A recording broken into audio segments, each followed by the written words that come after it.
వీళ్ళ ప్రభుత్వం అధికారంలోకి వచ్చిన తర్వాత సార్ నేను ఇవన్నీ మాట్లాడేది. ఇక రైతుల గురించి కూడా మాట్లాడదాం సార్. వీళ్ళ అధికారంలోకి వచ్చిన తర్వాత మద్దతు ధర లేక మామిడి రైతులు, పొగాకు రైతులు, మిర్చి రైతులు, ఆఖరికి ఉల్లి రైతులు, ఆక్వా రైతులు అందరు రోడ్డు ఎక్కిన పరిస్థితి మద్దతు ధర లేక.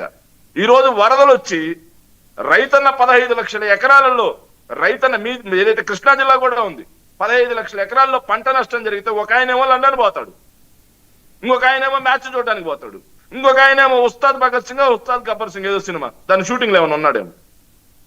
అధికారంలో లేనప్పుడేమో కౌలు రైతుల యాత్రలు, కౌలు రైతుల ఆత్మహత్యలు, ఎకరాకి పంట నష్టం కింద 25,000 రూపాయలు డబ్బులు ఇవ్వాల్సిందే, తక్షణ సాయం కింద 10,000 రూపాయలు ఇవ్వాల్సిందని చెప్పి డిమాండ్ చేస్తాడు.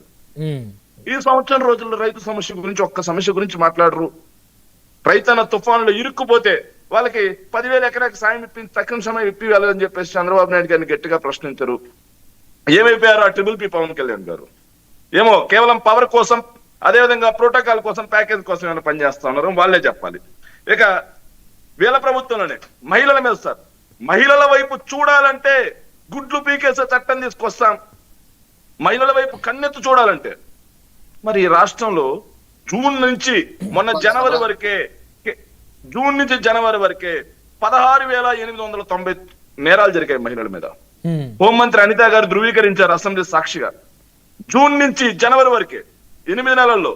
మరి 10 నెలల్లో ఎన్ని జరిగి ఉండాలి? వెరసి 20,000 మందికి పైగా మహిళల మీద అఘాయిత్యాలు జరుగుతా ఉంటే తాట వేస్తాయని ఆడున్నాడు, తోలు చేస్తాయని ఆడున్నాడు, మహిళలకు రక్షణ ఎక్కడుంది? సో ఇదొక వైఫల్యం కాదా? కాదు. అంటే జరిగినప్పుడు ప్రభుత్వం ఎవరినన్నా వదిలిపెట్టిందా అనేది కూడా మీరు చెప్పాలి సార్.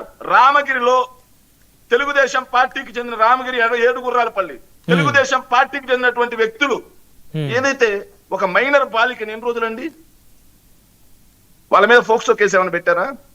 అరెస్ట్ చేశారు. చంద్రబాబు నాయుడు తీవ్ర ఆగ్రహం వ్యక్తం చేస్తుంటాడు. మీకు చిన్న ఉదాహరణ చెప్తా అండి.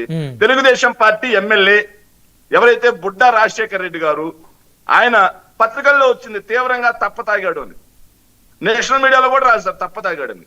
ఏదైతే పవన్ కళ్యాణ్ గారి శాఖకు చెందినటువంటి అటవీ శాఖ అధికారుల మీద దాడి చేస్తే ఆయన ఏం చేశారు? కేసు పెట్టారు ఆయన మీద, ఆయన ఎఫ్ఐఆర్ నమోదు చేశారు ఆయన మీద.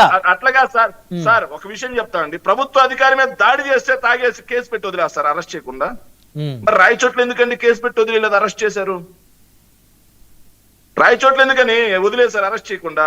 అది అరెస్ట్ చేసి కేసు పెట్టి వదిలేయకుండా అరెస్ట్ ఎందుకు చేశారు? తీవ్ర ఆగ్రహం. ఆ రోజు నుంచి ఏమైంది సార్ కేసు? సో ఇది సార్ ఇలా నడుస్తున్నది. మళ్ళీ చెప్తున్నా కదా సార్, పత్రికల్లో చెప్పుకోవడానికి అసహనం, తీవ్ర అసహనం, ఆగ్రహం, తీవ్ర ఆగ్రహం, కఠిన చర్యలు, తక్షణమే చర్యలు, ఈ ఓటింగ్ తప్పిస్తే ఏం లేదు సార్. రాష్ట్రంలో సార్ ఇంకా అద్భుతమైన విషయం చెప్తాను సార్. వీళ్ళు సంపద సృష్టి అని చెప్పి వచ్చారు సార్. కేవలం సార్ 17 నెలల్లో అప్పులు 2,50,000 కోట్ల రూపాయలు దాటిపోయాయి. 2,20,000 కోట్ల రూపాయలు, 27,000 కోట్ల రూపాయలు ఈ రోజుతో. అది కాకుండా మరో 15,000 కోట్ల రూపాయలు అమరావతి కోసం చేస్తున్నారంటే, కేవలం అమరావతి కోసం 50,000 కోట్ల రూపాయలు చేస్తున్నారు. ప్రతిరోజు 400 కోట్ల రూపాయలు అప్పు చేస్తా ఉన్నారు. రేపు జూన్ 4న కేక్ ఏమైనా కట్ చేస్తారేమో సార్ పవన్ కళ్యాణ్ గారు, అదే విధంగా చంద్రబాబు నాయుడు గారు, బీజేపీ నుంచి వాళ్ళ అధ్యక్షులు ఎవరైతే ఉన్నారో వాళ్ళు ముగ్గురు కలిసి కేక్ ఏమైనా కట్ చేస్తారేమో. జగన్మోహన్ రెడ్డి గారు 5 ఏళ్లలో చేసినప్పుడు 2 ఏళ్లలో క్రాష్ చేసినందుకు కేక్ ఏమైనా కట్ చేసి సంబరాలు ఏమైనా చేస్తారేమో. రాష్ట్ర ఆర్థిక వ్యవస్థని బంగాళాఖాతం అడుగున కప్పెట్టి విధ్వంసం చేస్తా ఉన్నారు. ఇంత తప్పు చేసి ఏం చేశారా అంటే దుబారా దోచుకోవడం. ఎక్కడ గ్రామాల్లో కిటికేసారి చూపిమనండి. రోడ్లు వేసాం 1000 కోట్ల రూపాయలే తక్షణం అన్నారు. వచ్చి చూడమని చెప్పండి రోడ్లు గ్రామాల్లో. పాలు పోస్తే టీ వస్తుందంట అందరు చెబుతా ఉన్నారు. పాలు పోసి పాలు ఎత్తుకుంటున్నా ఉన్నారు అంటే పాలు పోసి టీ చూపిస్తా ఉన్నారు. అంత దారుణంగా ఉన్నాయి పరిస్థితులు. అవి కూడా ఆలోచన చేయాలి. ఇక తొక్కిసలాడాలి సార్. రాష్ట్రంలో కామెడీ ఏంటంటే సార్, అద్భుతమైన కామెడీ. సో లేని లడ్డూ కల్తీకి మహా సంఘటనం జరగాలని చెప్పి బీజేపీ ఒక మహానటుల్లా మాట్లాడతారు సార్.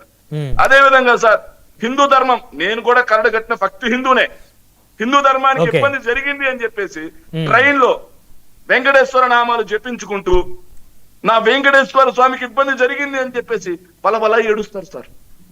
అందరూ హిందూ ధర్మమే సార్ రాజకీయం కోసం. కానీ తొక్కిసలాటలు జరుగుతుంటే ప్రభుత్వ వైఫల్యంతో ఏ ఒక్కరూ మాట్లాడరు సార్. మహా సంఘటనలు అవసరం లేదు వాళ్ళకి. దేవుడి కోసం వచ్చిన భక్తులు చనిపోతా ఉంటే ప్రైవేట్ కూడా అంట సార్ మీరు ఎప్పుడైనా టెంపుల్కి వెళ్ళేటప్పుడు, నేను వెంకటేశ్వర స్వామి గుడికి వెళ్దా ఫోన్ చేశాను మీ వాయిస్ కట్ అవుతుందండి శేఖర్ రెడ్డి గారు, మీ వాయిస్ కట్ అవుతుంది. సిగ్నల్ వీక్ గా ఉంది, మీ దగ్గర సిగ్నల్ వీక్ గా ఉంది.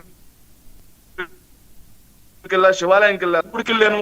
ప్రైవేట్ శివాలయానికి సార్, ప్రైవేట్ నేను ఎప్పుడైనా మాట్లాడారండి? ఎవరైనా మాట్లాడతారా? ప్రైవేట్ ఏంటండి అంటే రోడ్డు మీద ప్రైవేట్ రోడ్ ఎవరైనా వేసుకుంటారా? రోడ్డు మీద కొట్టుకుంటూ ఉంటే బాధ్యత లేదు కదా? నాది హౌస్ ఉంది, ప్రైవేట్ హౌస్, నా దాంట్లో దొంగతనం జరిగితే ప్రభుత్వ బాధ్యత కాదా? సో ఇలా తప్పించుకునే ధోరణిలో ఉన్నారు తప్పిస్తే ప్రజా సమస్యలు తీర్చే ధోరణిలో లేరు. వెరసి నేను చెప్తా ఉన్నాను సార్ క్లియర్ గా. వీళ్ళు ఇంకో అద్భుతమైన విషయం ఏంటంటే ఈ 4000 సమస్యలు మాత్రమే మీకు కనిపిస్తా ఉన్నాయి. నేను ఒక మంచి సమస్య చెప్తా. జనసేన పార్టీకి సంబంధించినటువంటి శాఖ సార్, పౌర సరఫరాల శాఖ. పౌర సరఫరాల శాఖ జనసేన పార్టీలో నెంబర్ 2 అని చెప్పుకునే నాదెండ్ల మనోహర్ గారు నిర్వహించే శాఖ. ఉదయగిరి నియోజకవర్గం సీతారాంపురం మండలం, నోట్ చేసుకోండి సార్, ఇఫ్ ఐఎమ్ రాంగ్ నా మీద కేసు కూడా పెట్టుకోవచ్చు.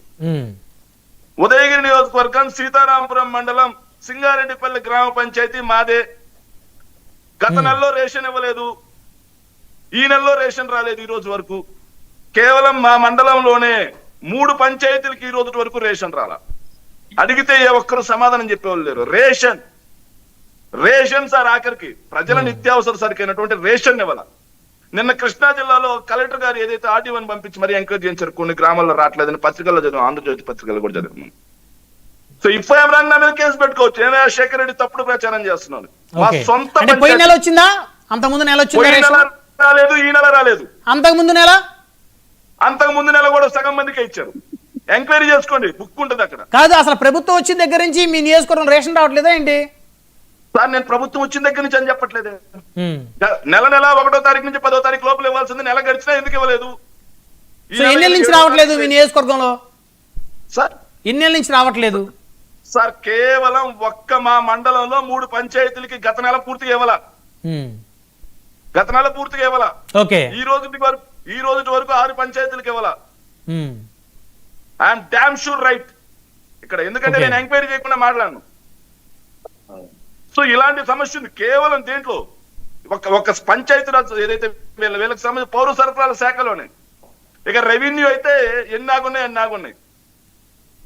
సో ఈ రకంగా సార్ పాలన మీద వీళ్ళకి పట్టుపోయింది. రాష్ట్రాన్ని అంధకారంలోకి తీసుకెళ్తా ఉన్నారు. రాష్ట్ర వ్యాప్తంగా అన్ని రంగాల్లో, ఈ రంగం ఆ రంగం అని లేదు, ఈ శాఖ ఆ శాఖ అని లేదు, అన్ని శాఖల్లో కూడా పాలన కుంటుపడి సమస్యలు అనేవి పెరిగిపోయాయి. కానీ వీళ్ళు మాత్రం, వీళ్ళ పరిపాలన కంపుగా ఉంటే సార్, వీళ్ళ పరిపాలన కంపుగా ఉంటే ఒక వర్గం మీడియా మాత్రం సెంటు కొట్టి ఆ కంపుని ఆహో ఓహో అన్నంత మాత్రం ఆ కంపు పోయేది లేదు, ఏమీ లేదు. వీళ్ళు మార్చుకోవాల్సింది పరిపాలన తీరు అని చెప్పి ఒక విమర్శనాత్మకంగా నేను మాట్లాడదాం.